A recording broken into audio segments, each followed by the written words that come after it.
you, Mr. Chairman. Ms. Pauley, let me ask a question. It's a very general question, but in your opinion, what is the underlying problem that Recovering America's Wildlife Act is intending to fix, besides more money? Well, I think it's already been beautifully stated by both of the sponsors and certainly by some of our other witnesses here today.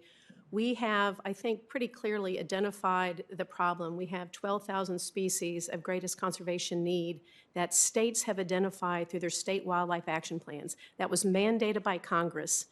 And so for 20 years, as you've heard, we had this mandate to inventory and develop these plans of these species that we know are in trouble or on their way. And the whole focus of Recovering America's Wildlife Act, the whole intention was to keep them out of the emergency room, to keep them off of the list. Mm-hmm. That has been the focus. That has been the intention. The states have done their part, really without the funding.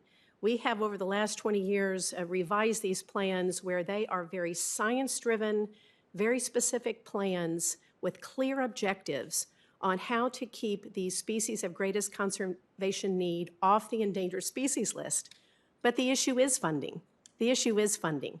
We've been given this mandate. We've done our part to develop these plans. The funding hasn't come with it. And we have other great examples. Let's talk about waterfowl in this country. Since 1970, we've seen an increase in waterfowl populations by 56% because they had the authority. We've had the funding through NACA, through the federal duck stamp, through farm bill programs, et cetera. So the authority was there, the funding was there, the partnership's there, and we've seen the success. At the same time, grassland species, bird species, declining by 53% because the funding wasn't there. Mm-hmm.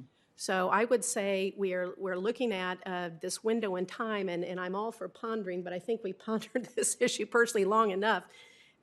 We have the plans, the states are ready to go, and with every day, we've seen what's happened over 20 years, 406 species now added to that list.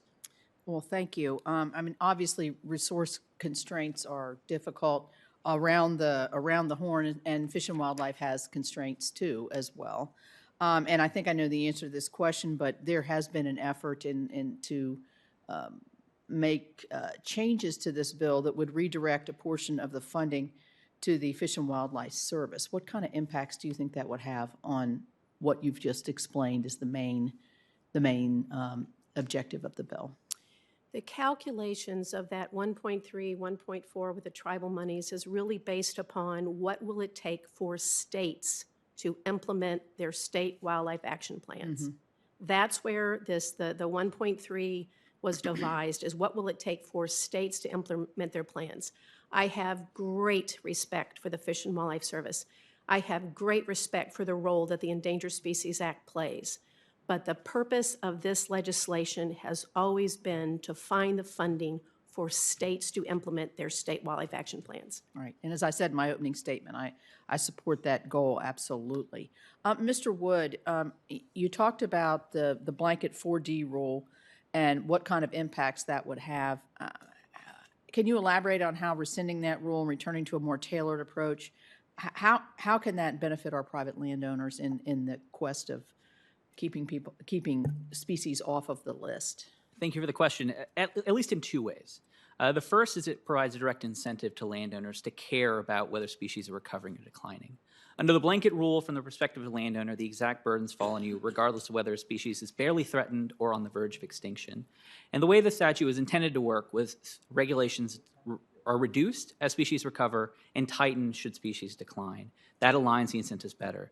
The other, as I mentioned in my testimony, is that it empowers states to take a greater lead on threatened species to deal with the situation that some of the other panelists mentioned where recovering species might take a long time.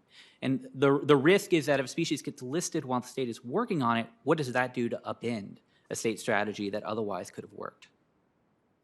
I mean, Mr. Romero, if you were to diagnose where this legislation falls short, or where you think it's going to, you already identified one of the issues, which would be redirecting money more to Fish and Wildlife could cause political problems with this concept. Do you have any other comments on that, on where you think this legislation could run into political winds?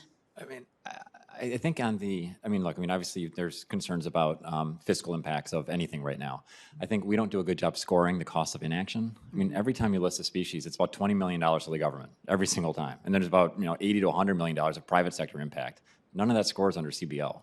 And so, and yet that's a cost that's real. I mean, it doesn't build into the baseline. It doesn't look over time. And so I think I just worry about having kind of the space to kind of make the argument that saying this ounce of prevention is worth that pound of cure, because the alternative, I mean, like imagine if the monarch butterfly ends up listed, I mean, the impact on farms all across the country is massive. Where if we had more collaborative tools, and Dan was doing a lot of this leadership work when he was director, but it's always been under-resourced. Like, I'm convinced we can save most species through proactive collaborative work and save hundreds of billions of dollars of private sector cost. All right. Thank you. Thank you.